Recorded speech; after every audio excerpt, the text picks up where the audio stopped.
Les postos, on se retrouve pour le débrief de Nono dans la chaîne Les Vidéos de Nono et Sacha. Démonstration du Paris Saint-Germain, 5-0. Messi qui nous met le but de l'année avec ce retourné exceptionnel. Un Neymar qui renaît de ses cendres. Un Messi avec un doublé exceptionnel. Un milieu de terrain, une attaque, une défense irréprochable. Après Donnarumma, moi je l'ai trouvé pas bon avec ses relances très dangereuses. Mais voilà, Nono va dire très clairement son avis sur le match. Donc voilà, Nono, c'est à toi. Eh ben Sacha, régalade. Rappelle-toi ce que je t'ai dit hier. Je t'ai dit hier 4-0. Tu m'as dit non, t'enflamme pas. Eh ben je vois que cette année, il y a des très très gros progrès. On en a plus vu en 2 matchs qu'en 2 saisons avec Pochettino. Un duo Messi-Neymar fantastique qui nous rappelle les plus belles années barcelonaises. Un Messi qui met un but qui fera le tour de la planète. Le public du stade Clermontois qui acclame Messi. Vitinha excellent, tout le reste. Ben voilà, qu'est-ce que tu veux que je te dise? Magnifique. Alors que dire d'autre, hein, parce que le match il a été totalement parfait.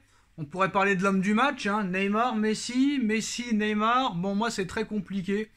J'ai dit Messi au début, mais quand même quand tu revois le match de Neymar, il a quand même été assez impressionnant ce soir. Pour toi, l'homme du match, qui est-il?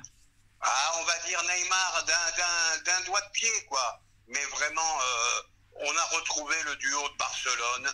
Moi, j'ai été enthousiasmé, qu'est-ce que tu veux que je te dise?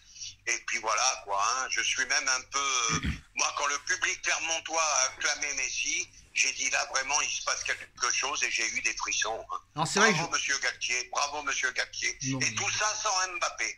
Incroyable. Alors ça, je l'ai noté, mais c'est vrai que dans mon débrief, j'ai pas parlé de cette acclamation, de cette standing ovation du stade de Clermont pour Léo Messi. C'est totalement incroyable.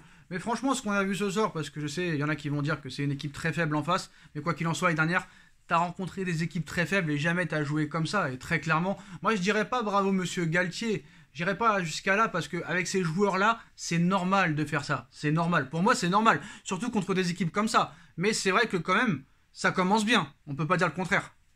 Ah, ça peut pas mieux commencer. Un trophée des champions exceptionnel. Première journée magnifique. Des actions de haute volée. Et puis j'ai une petite pensée pour monsieur Daniel Rigolo qui n'était pas d'accord pour la venue de Messi. Là, je pense qu'il devrait se cacher un petit peu maintenant.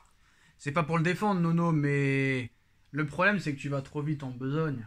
T'as gagné 5-0 contre Clermont et on dirait qu'on est le 31 mai 2023. Tu vois, c'est ça le problème avec vous. C'est ça le problème. Mais je vais pas vite en besogne. Bah je si. vois tout simplement la prestation. On me dit c'est Clermont. Ok, le Bayern en Messi hier. Non, mais c'est pas on ça. va pas me dire c'est que Francfort. Ce qu'il y a, c'est qu'on a un PSG qui joue très très bien au ballon et on a les 2 stars qui se sont réveillés. Voilà, c'est tout. C'est pas ça que je veux dire. Tu dis, Riolo, faut qu'il se teste parce qu'il a dit que Messi au Paris Saint-Germain, c'est une mauvaise idée. Mais tu diras ça si Messi te fait une masterclass toute l'année. Tu dis pas ça à la première journée de championnat. Eh ben, j'espère que tu seras d'accord avec moi. Je t'avais dit en début de saison, ça sera du grand Messi cette année. Ça, c'est vrai. Et voilà, tout simplement. Et moi, je trouve que Riolo, ça a été un manque de respect envers le meilleur joueur de l'histoire. Tout simplement. Non, moi je jugerai vraiment sur les prochains mois. Voilà. Très clairement, je pense que ça va continuer à jouer comme ça. Moi, ce que j'ai été impressionné très clairement, c'est à chaque fois que tu marquais, ça continuait à attaquer, ça continuait à presser, ça continuait à proposer du jeu, ça continuait dans l'état d'esprit à vouloir toujours avancer, jouer en équipe, jouer collectif. Ça récupérait le ballon à une vitesse incroyable. Et très clairement, on n'a pas vu ça depuis longtemps. Et surtout, Nono, une stat. Ça faisait 2 ans et demi que le Paris Saint-Germain n'avait pas aligné 2 fois consécutivement le même 11 de départ. Ouais, ben ça te prouve le changement cette année et je suis totalement d'accord avec toi. On mène 2, on mène 3, mais on continue, on veut enfoncer le clou. Magnifique, j'ai pas de mots ce soir, même si ce n'est que Clermont, c'est des choses que j'ai vues ce soir, des choses que je voyais plus depuis bien longtemps. Alors, ligne par ligne, honnêtement, la défense, irréprochable. Marquinhos, buteur. Ramos retrouvé. Kipembe, très solide. Franchement, rien à dire. Ben, rien à dire. Et les latéraux jouent à leur place. T'as vu le niveau de ces 2 latéraux? Ah, c'est 2 monstres. Ben ça va être injouable en Ligue 1, cette histoire, hein.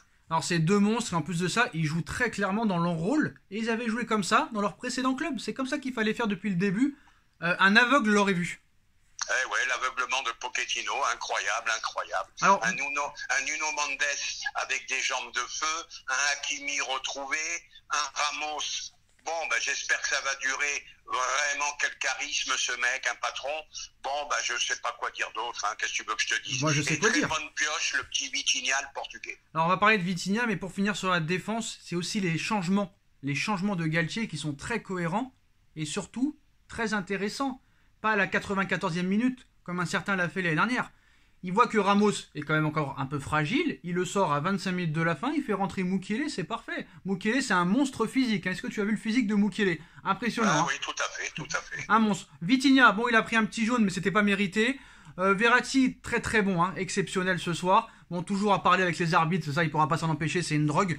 Mais franchement, Vitinha, j'avais peur sur les matchs amicaux, mais entre le trophée des champions et ce soir, vraiment milieu de terrain irréprochable et très cohérent. Et surtout, les deux, ils sont synchro. Ils se connaissent par cœur comme s'ils avaient joué ensemble depuis des années. Eh ben, c'est ce que j'allais te dire, Sacha. J'avais un petit doute sur leur complémentarité.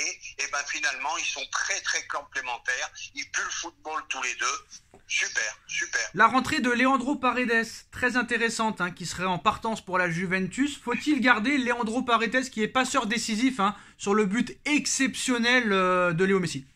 Eh ben, t'as devancé ma pensée. Un Paredes comme ça, ben, il peut être utile. Moi, je suis désolé. Alors, bon, ben, qu'est-ce qui se passe? Ces joueurs d'un seul coup qui se réveillent? Ben, je sais pas. Argentina Connection. Maintenant, au niveau de l'attaque, bon, Neymar à ce poste très très bon. Hein. Alors là, Galtier, franchement, tu vois, Galtier, dès qu'il est arrivé, je sais comment utiliser Neymar. L'autre, l'année dernière, il avait dit, on verra au fil des mois, on verra comment ça se passe. Messi en numéro 10, avec Sarabia, qui a été aussi passeur décisif, hein, sur le but de Neymar, faut pas l'oublier, Nono. Et Neymar, dans ce poste-là, très très fort. Sarabia va laisser sa place à Mbappé, mais quand Mbappé va revenir, ça va être monstrueux. Ça va être une boucherie. Une boucherie. Ça va être une boucherie. Pardon. Ça va être une boucherie. Ah, ça va être une boucherie. Avec un Mbappé, bon, bah, Mbappé, c'est Mbappé. Si Neymar et Messi restent à ce niveau-là, bon, bah, la Ligue 1, c'est injouable. Et je vais te dire, tu vas me dire encore, Nono, tu t'excites trop. Je vais te dire qu'à ce niveau-là, en Ligue des Champions, j'ai peur de personne. Oui, bon, après, Clermont, c'est pas Manchester City, c'est pas Liverpool, c'est pas le Bayern, c'est pas le Real, c'est pas le Barça. Attention, oula, calmons-nous. Le petit Zaïre Emery qui est rentré à 10 minutes de la fin, ça aussi, ça fait plaisir, hein. Magnifique. Voilà une bonne gestion d'un groupe. Alors, Christophe Galtier a annoncé que Mbappé fera son retour la semaine prochaine, excusez-moi, la semaine prochaine contre Montpellier. Par contre, le point négatif, Nono, et j'ai été très très très énervé, surtout en première mi-temps, Donnarumma, c'est plus possible, le mec a un problème mental. Avec... Attends, après je te laisse parler. Le mec, contre le Real, il lui arrive ce truc-là face à Benzema. Il lui arrive la même chose 2 mois après contre l'Italie, et le mec continue à se mettre en danger comme ça toute la première mi-temps. Arrête, mon pote, arrête. Et Galtier, il était très agacé. Moi, je pense très clairement qu'il faut changer, qu'il faut remettre Navas. Et après, l'équipe, elle est parfaite. Voilà.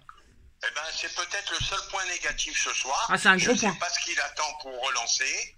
Il attend qu'un joueur adverse le contre. Mais ça va arriver, hein. Ça va arriver, hein. Il va devoir remédier à tout ça, hein. Non, mais ça va arriver, mais je le supporte pas, le gars. Ça t'est arrivé 2 fois. Et tu continues. Non, c'est pas possible. Honnêtement, ce n'est pas possible. Et moi, honnêtement, Navas, il m'a fait de la peine sur le banc. Bon, j'ai pas de peine parce qu'ils ont des salaires énormissimes, c'est des stars, tout ça. Il m'a fait de la peine parce que le gars, en aucun cas, il mérite de se retrouver là. Il n'a jamais fait de boulette. Il a toujours été irréprochable, le gars. Sans lui, peut-être qu'on n'aurait même pas été en Ligue des Champions sans lui et Mbappé lors de la saison où on finit 2e, où on perd le titre. Et là, on le met sur le banc comme ça, le mec comme un chien. Ça me fait vraiment de la peine. Ah, mais qu'est-ce que tu veux, c'est comme ça, c'est le football moderne. Mais on l'a dit, hein, dans une précédente vidéo, on était d'accord tous les deux que pour nous, Navas était supérieur à Donnarumma. Bon, ne gâchons pas ce beau débrief. Beaucoup de points positifs. Et le pressing tout terrain, l'attaque directe, franchement, ça fait plaisir, tu prends du plaisir. Franchement, les 1h30, je les ai même pas vus. Ah, ben je te dis, on a plus vu en 1h30 qu'en 2 saisons avec Pochettino. L'année dernière, même contre les petits, on n'y arrivait pas, on se faisait dominer. Moi, je suis désolé, il y a la patte Galtier quand même. Pour l'instant, il y a une patte Galtier et un nouveau système qui marche très très bien pour l'instant. On verra comment ça sera contre Montpellier la semaine prochaine. En tout cas, Nono, moi j'ai envie de regarder encore le match là, pour te dire, j'ai envie de revoir le match en entier et je suis impatient de voir le match contre Montpellier la semaine prochaine au Parc des Princes pour la première au Parc de Galtier. En tout cas, les postos, dites-moi en commentaire ce que vous en avez pensé, hein. 5-0 du Paris Saint-Germain ce soir, démonstration, régalade. Et puis voilà, en tout cas, c'est bien parti pour une très grosse saison. On espère que ça continuera sur le long terme. Merci Nono, merci à tous et à très bientôt. Tchuss. Merci, tchuss.